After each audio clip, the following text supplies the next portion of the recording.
ô đã chỉ còn ta một si khác coi khả năng bờ đã chỉ còn nó nâng sang xa mà chỉ là tông thân là đã chỉ còn yêu lệ ô chăn ba mai trái à tông nâng đã chỉ còn nô bơ đã chỉ còn nó ta mà chỉ khác với khả năng bơ đã chỉ còn nó đã chỉ còn nó bơ ô jadu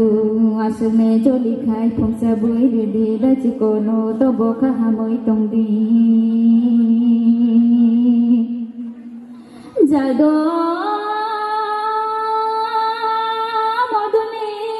Kuli jano ber, oh tamo hini si lo mai hang ba no no,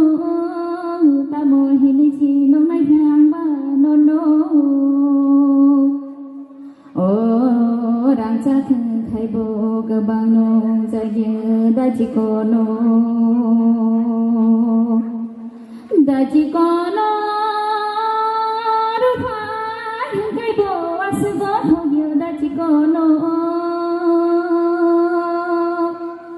Ô ta mô hi si nông mai thang ba no no ani le mo du ja no bơ ani le mo du ja no bơ ja do buni le thaklu bu ba ô ani le dang sang ni khum ba da ji ko no ở được khơi bay lên cái đấy là mày khơi hay đó nè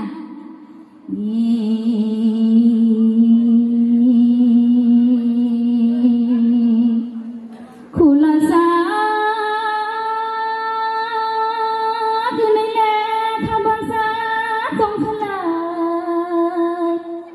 ô lại thằng lẹ mua đi xin khôi chân đi mà nô cô chân để ta nên xin đang hứa lời mà nô